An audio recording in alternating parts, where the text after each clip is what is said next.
오늘 본문의 배경은 다윗의 둘째 아들 압살롬의 반역입니다. 압살롬이 형님을 죽이고 반역을 했어요.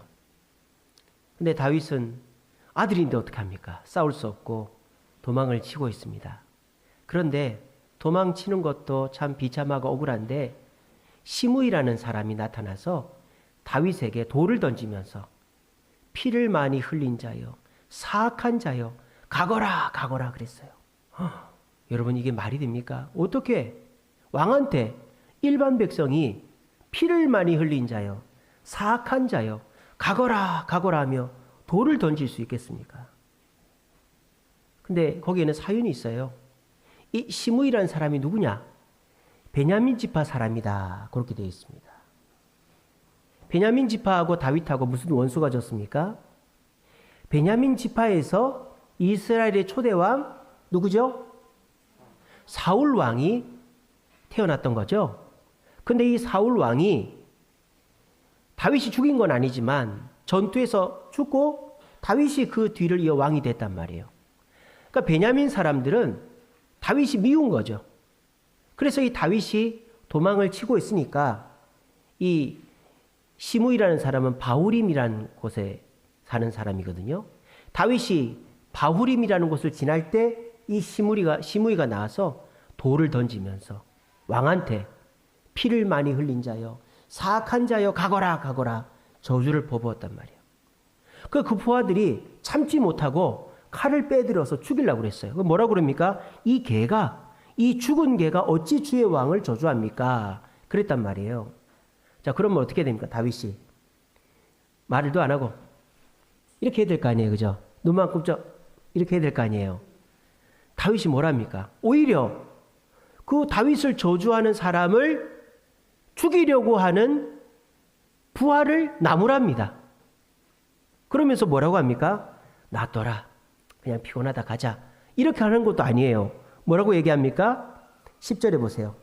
그가 저주하는 것은 여호와께서 그에게 다윗을 저주하라 했기 때문에 저주하는 거다. 여러분 이게 진짜 신앙이죠. 신앙 좋은 사람은요, 좋을 때 주님 찾습니다. 아멘 아멘 합니다. 안 좋을 때 입에서 온갖 얘기가 다 나와요. 10원짜리서부터 20원짜리, 만원짜리 막 나옵니다. 그리고 안 좋을 때 그 신앙이 다 들통이 나는 거예요. 내가 교회를 나오나 봐라. 저 사람 교회 다니는 사람인데 나한테 등쳐먹었다. 별의별 얘기가 다 나와요. 근데 다윗은 거꾸로죠. 자기가 좀 편안할 때 밧세바를 범하고 우리아를 죽였죠. 근데 이 다윗이 지금 이 위기에 처하니까 어떻게 합니까? 하나님을 찾는다 이 말이에요. 이게 진짜 신앙이죠. 여러분들도 그럴 때 있잖아요. 길을 가다가 돌불에 넘어졌을 때 아이고 아버지 이럴 때 있잖아요. 그런 분들이 참 저는 부러워요. 저는 뭐 돌뿌리가 이러는데 우리 권사님들 중에서는 아이고 아버지 이러면서 하나님을 찾는단 말이에요. 힘들 때 생각나는 분이 진짜 도움이 되는 분이죠. 그러니까 다윗이 정말 진짜 하나님을 사랑하는 것을 우리가 여기서 알 수 있는 거예요. 자기가 지금 아들한테 도망을 치는 것도 이게 참 비참한 일인데 아무것도 아닌 놈이 나타나서 저주를 퍼붓는데 이게 화가 안 나겠습니까? 그런데 이 다윗이 본성을 누르고 하나님 앞에서 순종하고 이거는 하나님이 저주하는 거니까 누가 맞겠느냐? 그렇게 얘기하는 거예요. 그리고요, 한마디 더 합니다. 다윗은 이 치욕을 부하들한테 갚아달라고 하는 게 아닙니다. 12절에 보시면 그 저주 때문에 여호와께서 선으로 내게 갚아주시리라. 하나님만 보고 있는 거예요. 너희들 나서지 마. 오히려 너희들 나서면 문제만 커져. 하나님이 갚아주실 거야. 하나님이 갚아주셨을까요? 안 갚아주셨을까요? 갚아주셨죠. 전쟁이 끝났어요. 압살롬의 패배로 끝났어요. 다윗이 이긴 겁니다. 하나님께서 섭리하시고 하나님께서 역사하시는 줄로 믿으면 우리에게 좋은 일이 일어나는 줄로 믿으시기를 바랍니다. 그렇게 해서 다윗이 돌아왔어요. 자, 돌아오니까 이제 시므이가 난리가 났죠. 왜? 죽을 줄 알았던 다윗이 살아 돌아왔으니까 살아야 될 거 아니에요. 이 시므이란 놈이 참 나쁜 놈이에요. 혼자 나가면 죽을 줄 아니까 베냐민 사람 1000명을 데리고 나간 거예요. 베냐민 사람 1000명을 뒤에 병풍으로 깔아놓고 왕 앞에 가서 넙죽 엎드립니다. 왕이시여 살려주세요. 근데 뒤에 1000명이 서 있어요. 무슨 뜻입니까? 나를 건들면 저 1000명이 가만히 안 있을 거예요. 이 말 아닙니까? 다윗이 그 1000명이 무서워서 시므이를 살려준 게 아닙니다. 내가 너를 죽이지 않겠다. 너는 나에게 죽지 않으리라. 그렇게 하고 용서해 주었어요. 여러분 이게 어떻게 해서 가능할 걸까요? 원래 다윗이 그렇게 착하고 인자한 사람이어서 그럴까요? 아닙니다. 다윗도 한성경하는 사람이죠. 골리앗을 죽일 때 보십시오. 그 용기가 없고 성격이 없으면 그래 못합니다. 다윗이 베냐민 지파 사람이랑 부딪힌 적이 한 번 더 있었죠. 여러분 기억나십니까? 누굽니까? 두 글자. 나자로 시작합니다. 나발. 나발 아시죠? 다윗이 사울을 피해 도망을 다닐 때 들판에서 양을 지켜준 적이 있어요. 그 양이 나발의 양이에요. 근데 그 양 털을 깎을 때가 됐어요. 그때는 이제 수익이 나는 때란 말이에요. 그러니까 다윗이 부하들을 보내서 우리 그 양떼를 지켜줬으니까 먹을 거라 좀 주세요. 그랬단 말이에요. 그 나발이 뭐랍니까? 다윗이 누군데 나한테 먹을 걸 달라고 그래. 썩어자! 이렇게 해버린 거예요. 다윗이 열받죠. 이놈의 자식이 아무리 내가 없어도 그렇지 날 이렇게 모욕해? 당장 가서 나발의 남자들 다 죽이자. 나발이 왜 그렇게 했다고요? 사울 왕과 친척이었기 때문에. 사울이 잡으러 다니는 다윗을 왜 도와줘요? 그때 다윗은 화가 엄청 났었어요. 원래 다윗은 그래요. 참지 못하는 거예요. 근데 이번에는 참고 있어요. 왜?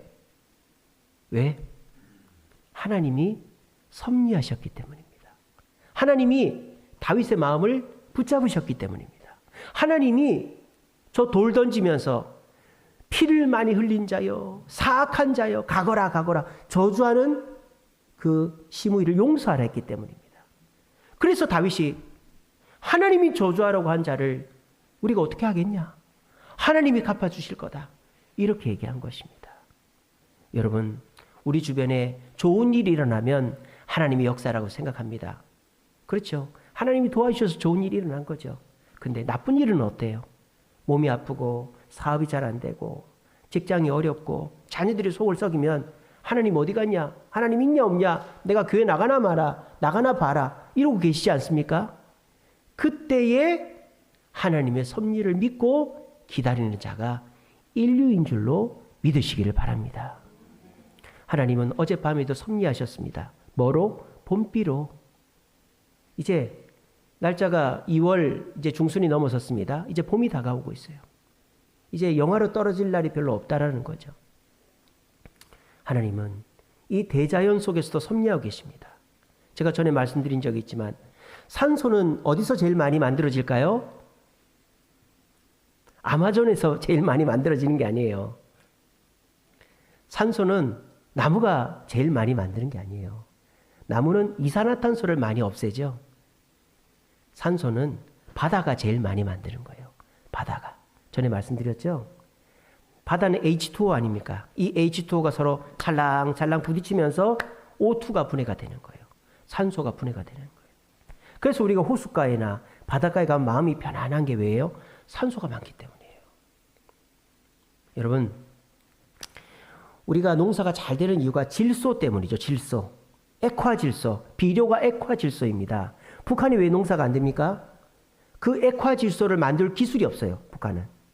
근데 우리나라는 그 기술이 있죠. 독일에서 개발한 게 일본을 거쳐서 우리나라에 들어왔거든요. 저희 고향에 가면 비료 공장이 있었어요. 여러분 한화라는 회사 아시죠? 요즘은 배터리하고 항공 우주 쪽으로 또 방산, 뭐 총알 만들고 탱크 만들고 이러잖아요. 그 한화가 옛날에 뭐였어요? 한국화약이었어요. 한국화학. 비료 공장이었어요. 한화는 비료 만드는 회사였습니다. 저희 진해에 한화 회사가 있었어요. 비료 만드는 회사. 근데 그 회사에는 외국 사람들이 근무를 했어요. 그래서 그 한화에서 마련한 사택을 가면요. 외국집 같았어요. 제 친구가 거기 살았는데 언덕 위에 집이 띄엄띄엄 미국 집처럼 있었어요. 잔디로 다 덮여있고. 제가 그 집에 거기 놀러 가면 여기 외국인가 있었어요. 그 외국에서 우리나라 들어와 근무하는 사람이 제 어렸을 때 80년대에 거기서 살았어요. 그래서 진해에는 비료 공장이 있었어요. 우리나라 기술이 아니었기 때문에. 그래서 그 비료 공장의 근처에 가면요, 신내가 엄청 많이 났었어요. 신내. 여러분 소변 누고 나면 신내가 나잖아요. 그 신내가 엄청 났었어요. 그게 질소거든요. 여러분 비 오고 나면 신내가 많이 날 때가 있습니다. 그게 언제인 줄 아세요? 번개 쳤을 때.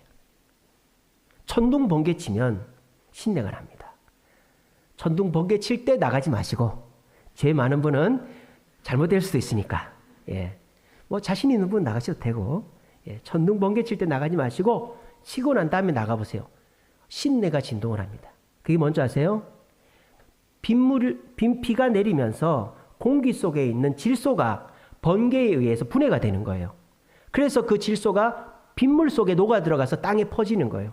천연 액화질소 비료가 되는 거예요. 이걸 누가 섭리하시는 겁니까? 하나님이 섭리하시는 거예요. 모르셨죠?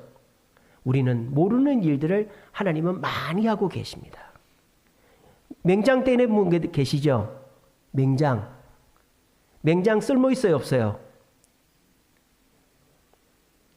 그 쓸모도 없는 거 매달 머리카락 들어가고 오물 들어가서 골마서 아프고, 맹장 쓸모없다고 생각하시죠? 맹장이 얼마나 유익한 줄 아십니까? 여러분 설사하시죠?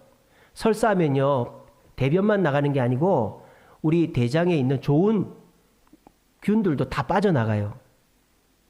그러면요, 우리 장이 회복이 안 돼요.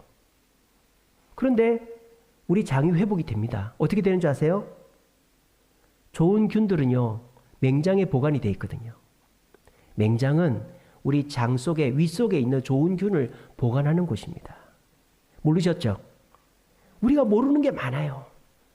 우리 몸에 불필요한 거 하나도 없어요. 다 필요한 거예요. 우리가 모를 뿐이지. 하나님은 지금도 우리를 위해 일하고 계시는 줄로 믿으시기를 바랍니다. 오늘 여러분들이 이 자리에 나오신 거 그냥 온 것 같죠? 아, 내가 일찍 일어나서 왔지. 또 오기 싫은데 누가 오라 그래서 겨우겨우 왔지. 여러분이 어떻게 해서 온 게 아니고, 누가 오라 그래서 억지로 온 게 아니라 하나님이 여러분의 마음을 움직여서 이 자리에 오게 한 줄로 믿으시기를 바랍니다. 하나님이 섭리하신다 생각하면 어떻게 될까요? 나쁜 일이 있어도 하나님이 섭리하시고, 좋은 일도 하나님이 섭리하시고, 좋은 일에 대해서 하나님이 섭리하신다 생각하면 교만해지지 않겠죠? 이건 하나님의 은혜야. 교만해지지 않는 거예요. 그럼 실수가 없죠? 나쁜 일에 대해서 교만해지지 않으면 어떻게 될까요? 그러면 두렵지가 않은 거예요. 여러분 불안하죠? 두렵죠? 요즘 물가는 오르고 금리는 오르고 언제 금리가 떨어질지 모르고 금리가 또 오르고, 기준금리가, 대출 기준금리가 1월 달까지 3.5%여서 5%인데 2월 달에 정부 대출 기준금리가 5.25%로 올랐어요. 2%가 올랐어요. 대출이 이번 달 엄청 많이 나올 겁니다. 금액이. 여러분 얼마나 많이 불안하세요? 여러분 불안해하지 마세요. 하나님은 여러분들에게 일어나는 일을 그냥 일어나게 하는 분이 아니라 철저하게 관리하시고 계산하시고 준비하셔서 여러분이 좋게 해주시는 분인 줄로 믿으시고 이 시간 마음의 평안을 얻고 돌아가시는 저와 여러분 되시기를 간절히 바랍니다. 다윗이 하나님의 섭리로 시므이를 용서했다. 제가 그렇게 말씀드렸습니다. 근데 이게 다윗한테 좋은 일입니까? 자존심이 상한 일이잖아요. 망신당한 일이잖아요. 여러분들한테도 하나님이 이런 일 섭리하시기를 원하십니까? 내가 남한테 망신당하고 남한테 부끄러움 당하고 손가락질 당하게 하나님이 나를 내버려 두시길 원하세요? 그런 사람 없죠. 이런 일은 우리에게 안 일어났으면 좋겠어요. 더군다나 하나님이 섭리하셔서 망신을 당하다니, 이건 있을 수 없는 얘기잖아요. 그죠? 근데 여러분 이 일이 다윗의 후손 100만 명을 살리게 됩니다. 저도 이 설교 준비하면서 깜짝 놀랐어요. 저도 이걸 모르고 있었어요. 목사 15년 하면서 지금 모르고 있었어요. 이걸 15년, 20년째지 지금. 몰랐어요 이거를. 지난주 설교 준비하면서 알았어요. 그러면서 하나님이 이토록 철저하게 준비하고 섭리하신 걸 하는 걸 깨달았어요. 자, 다윗이 이 시므이를 용서하고 그 용서한 이유가 700년 후에 나옵니다. 700년 후에. 누구 때? 지난주 설교 누구 설교했죠 제가? 모르드게 설교했었죠. 모르드게 때 나오는 거예요. 제가 모르드게가 어떤 사람이라 그랬죠? 뭐 어떤 사람이라 그랬어요? 배신자라 그랬죠. 친일파 같은 변절자라 그랬죠.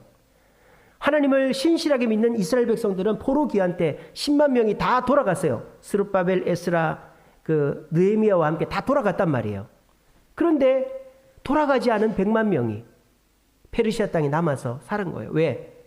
재산이 있고 땅이 있고 자기 직장이 있고 살아온 터전이 있으니까 그걸 버리고 못 가는 거예요. 아까워가지고. 그런 사람들의 대표가 모르드게와 에스더였다라는 거예요.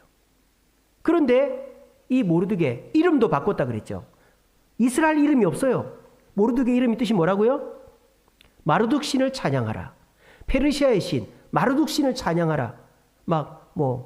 니까무라 이런 식으로 이름을 바꾼 거예요. 그래서 마르둑 신을 찬양하는 자입니다. 저는 그렇게 소개하고 다니는 거예요. 그러면서 페르시아 왕궁에서 일하는 공무원이 된 거예요. 그런데 그 모르드게가 어떤 사람이라고 나온 줄 아세요? 에스더 2장 5절에 보면요. 이렇게 되어 있습니다. 제가 읽어드릴게요.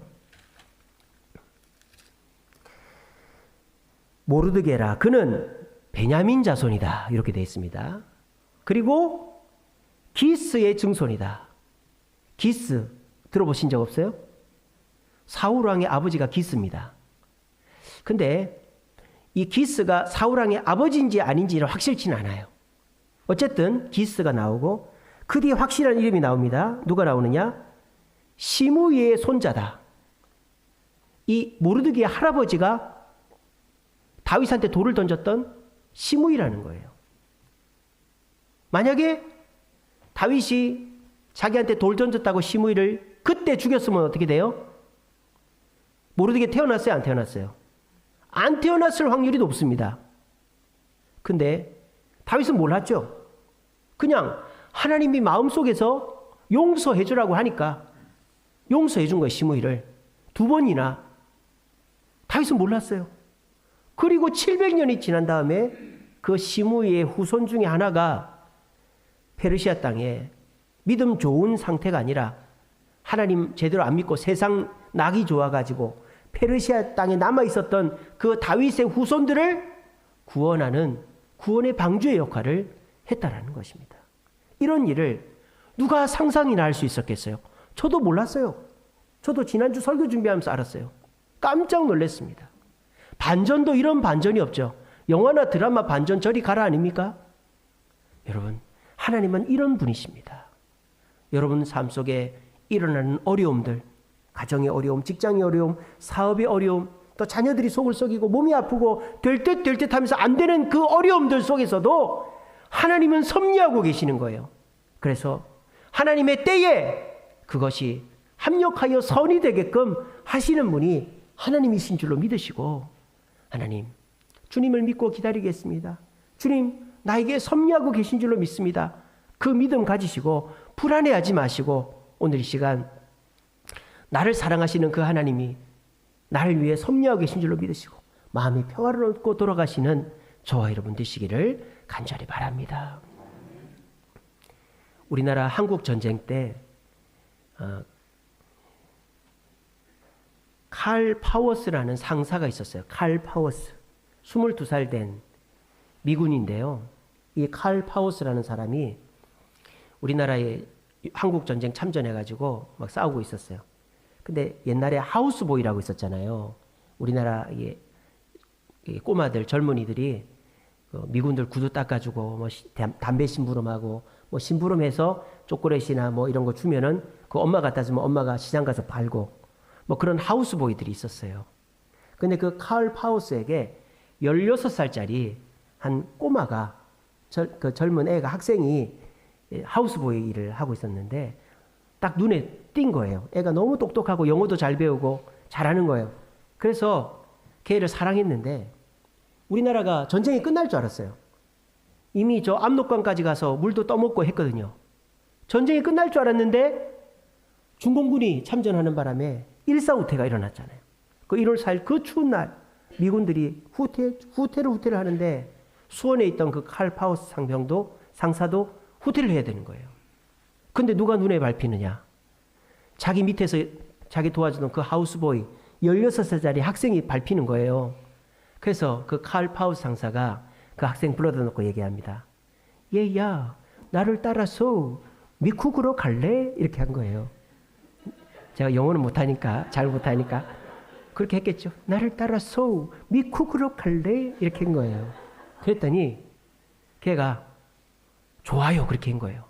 아니, 미국이 어디라고? 부모 형제도 못 만나는데 가겠다는 거예요. 일사후퇴 때 그래서 그 칼 파우스 상사를 따라서 내려간 거예요. 그래서 이 칼 파우스 상사가 제대할 때가 됐어요. 미군들, 우리나라 6.25 때도요, 1년만 복무하는 겁니다. 한국 전쟁 와서 1년 복무하고 돌아가는 조건이야.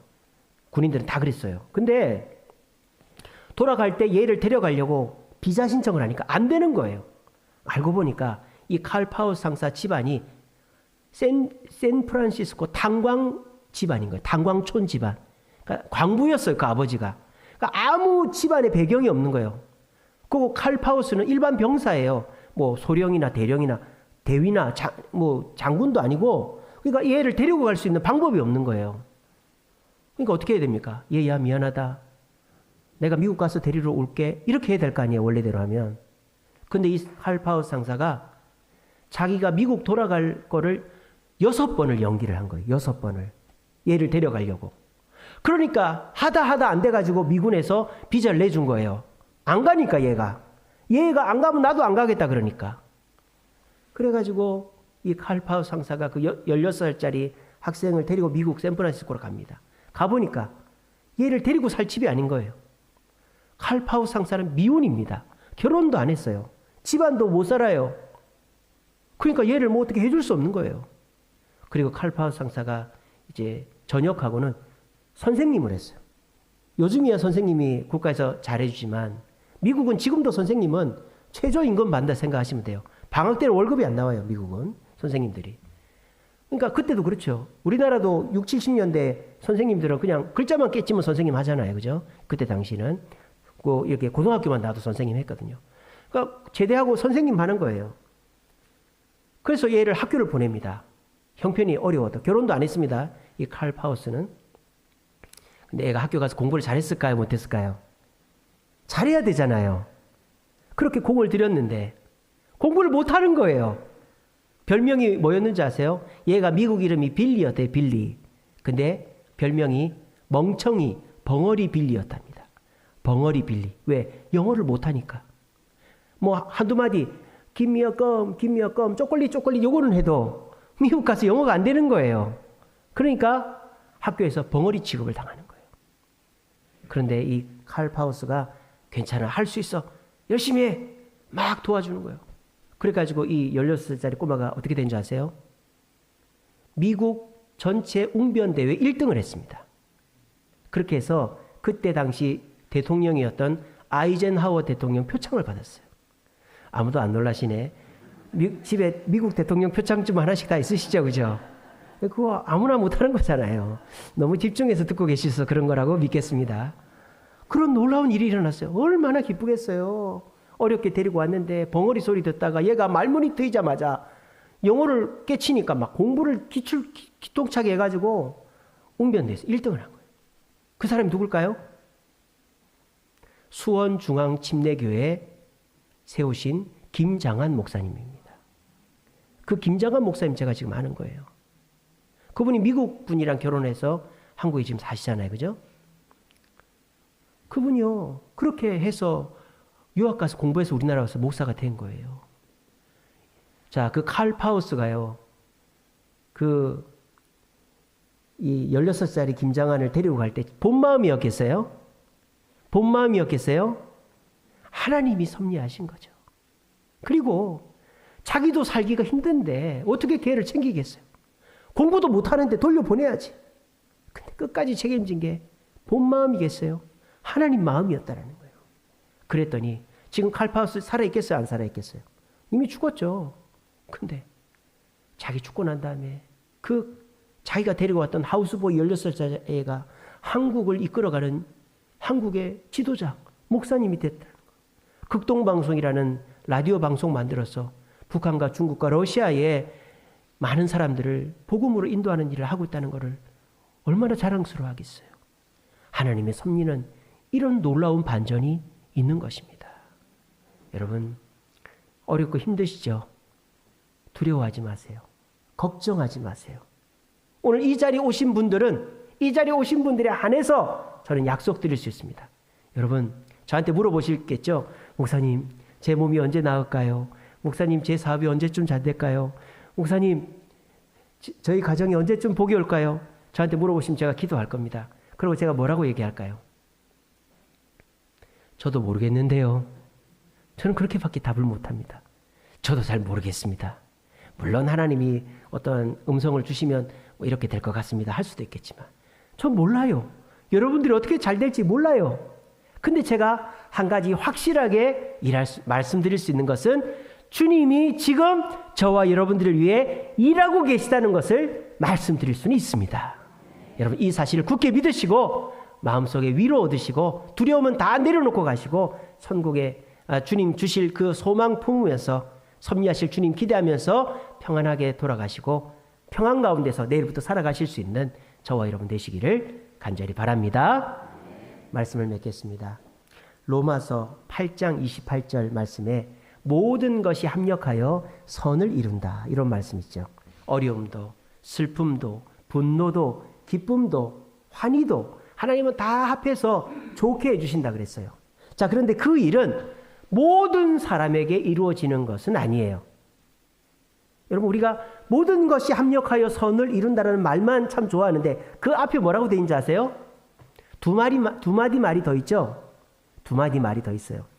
뭐가 있어요? 하나님을 사랑하는 자, 그 뜻대로 부르심을 입은 자는 모든 것이 합력하여 선을 이룬다라고 되어 있어요. 그러니까 세상 사람들은요, 슬픈 일이 있으면 슬프게 끝나는 거예요. 아시겠어요?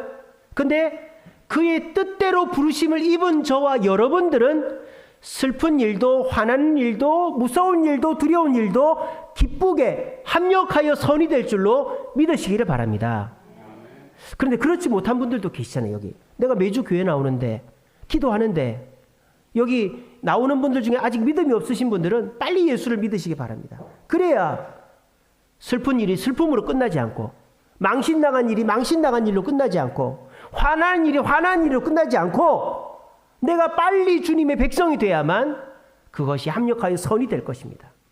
그런데 여기서 하나님 믿는 분들 중에서 나 하나님 믿는데 하나님 백성인데 왜 모든 것이 합력하여 선이 안 될까요? 말씀을 제대로 봐야죠. 로마서 5장 28절 제일 앞에 뭐라고 돼 있어요? 뭐라고 돼 있다고 제가 그랬죠? 하나님을 사랑하는 자, 하나님을 사랑하는 자, 그 뜻대로 부르심을 입은 자는 슬픔이 변하여 기쁨이 되고 분노가 변하여 기쁨이 되고 어려움이 변하여 기쁨이 되고 불안이 변하여 기쁨이 되는 겁니다. 하나님을 내 아버지가 사랑한다고 내가 합력하여 선이 되는 게 아니고 하나님을 내 3대조 할아버지가 내 신앙의 조상이라고 내가 그 복을 받는 게 아니고 하나님을 우리 교회 목사님이 사랑한다고 내가 복을 받는 게 아니고 내가 하나님을 사랑해야 내 삶 속의 모든 문제들이 합력하여 선이 되는 줄로 믿으시기를 바랍니다. 제가 요즘에 가끔 기독교 방송 그 간증을 유튜브로 보는데요. 어제 탤런트 김수미 씨 간증을 봤어요. 김수미 씨 아시죠? 욕쟁이 할머니 김수미. 그분이 최근에 교회를 다니면서 엄청 신앙생활 열심히 하신대요. 저 강남에 가면 푸른 나무 교회라고 있어요. 상가 3층에 있는데 원래 광야 아트홀이라는 그걸 빌려가지고 예배를 드리더라고요. 근데 그 교회를 나가고 있대요, 지금. 근데 이분이 원래 모태신앙이랍니다. 군산의 대부호의 딸이래요. 집이 엄청 부자였대요. 근데 어머니가 교회 가라 그래도 아버지가 교회 가라 그래도 안 갔대요. 왜? 자기가 군산의 대부호의 딸이고 애들이 다 자기 뒤를 졸졸졸 따르고 막 그러거든요. 아버지가 신흥교회라고 군산에 교회를 지었답니다. 그 정도로 믿음이 좋은 분이래요. 한때는 이 김수미 씨가 그 동네 사람들 뭐 몇십 명을 전도해가지고 그때 선교사님이 예배 드릴 때인데 거기를 가득 채우고 막 그랬답니다. 그런데 이분이 교회를 안 다닌 거예요. 아버지가 서울에 집 얻어주고 내려가고 교회 다니고 예수 믿으라 그래도 공부하면서 교회 안 나가고 탤런트 하면서도 교회 안 나간 거예요. 모태신앙인데. 그러니까 이 김수미 씨 삶 속에 불평과 불만이 끊이지가 않았다는 거예요. 지금 와서 생각해 보니까 결혼을 했습니다. 남편이 바람을 피우는 거예요. 외도를 하는 거예요. 남편이 미워 죽겠대요. 근데 바람 피우고는 꼭 집에 들어오는 거예요. 자기가 외로워서 남편을 찾을 때는 자기 옆에 남편이 없는 거예요. 근데 이 남편이 이제 힘 떨어지고 돈 떨어지고 나이 드니까 집에 들어오더라는 거예요. 너무 미워 죽겠다라는 거예요. 쳐다도 안 보고 옆에도 못 눕게 하고 그렇게 했다는 거예요. 그래가지고 밖에서는 탤런트로 인기 없고 또 뭐 이렇게 예능도 나가서 인기도 없고 하지만 집에 가면 너무너무 재미가 없고 힘들었다는 거예요. 근데 이분이 몇 년 전부터 교회를 다시 나가면서 어떻게 됐느냐. 뭐 교회 나가서 뭐 어떻게 변화됐냐 이런 건 없고 내가 변했다는 거예요. 내가 복을 받고 내가 뭐 잘 되고 뭐 그런 건 없는데 내가 남편을 사랑하게 됐다라는 거예요. 그래서 남편이 너무 사랑스럽고 남편이 언제 병원에 입원했는데 옆에서 지극정성으로 수발을 들어줬다라는 거예요. 그러면서 하는 말이 나는 평생을 남편이 미워가지고 옆에도 못 오겠는데 하나님께서 예수를 믿고 나니까 남편이 사랑스럽게 되더라. 그 얘기를 하더라는 거예요. 그러면서 이분이 성격 고약하기로 유명하잖아요. 뭐 TV 예능 프로 토크쇼 하다가 사회자가 마음에 안 들면 집에 가버려요. 게스트들이 막 이상한 소리 하면 집에 가는 고약한 성격이에요. 근데 이분이 예수 믿고 그렇게 은혜 받고 난 다음에 만나는 사람한테 90도로 인사한답니다. 그렇게 여러 가지 얘기들이 있는데 그러면서 이분이 장경동 목사님 그래 물어보더라고요. 김수미 선생님은 예수 믿고 뭐가 좋아하셨어요? 예수님이 어떤 분이라고 생각하세요? 그러니까 이렇게 얘기하더라고요. 예수님은 나의 심간을 편안하게 해주는 분이다. 심간을 편안하게. 자기가 예수님을 다시 만나고 교회 나가기 전까지는 아무리 돈이 많고 인기가 있어도 마음이 불편했는데 예수 믿고 나니까 마음이 편안하더라는 거예요. 그래서 그 편안한 마음 때문에 자기가 너무 행복하다는 거예요. 여러분 이게 뭐예요? 내가 변하면 하나님이 일하시는 거예요.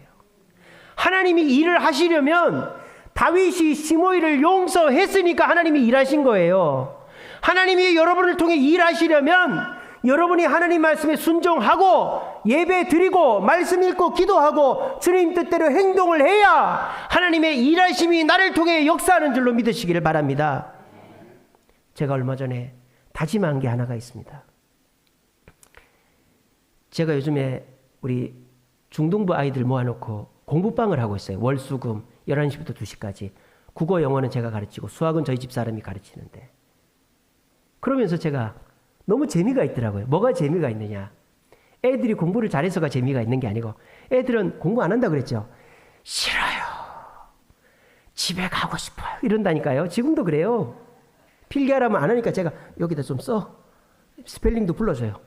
그렇게 해요. 근데 제가 너무 재미가 있어요. 뭐가 재미가 있을까요? 아, 내가 그래도 잘 가르치는구나. 가르치는 게 재미가 있는 거예요. 옛날에 학원 강사할 때 제가 국어교육과 나왔으니까 가르치는 게 제 업이었잖아요, 원래는. 그래가지고 막 이렇게 애들한테 필기해라, 밑줄 꺼라, 이거 외워라, 시험 본다.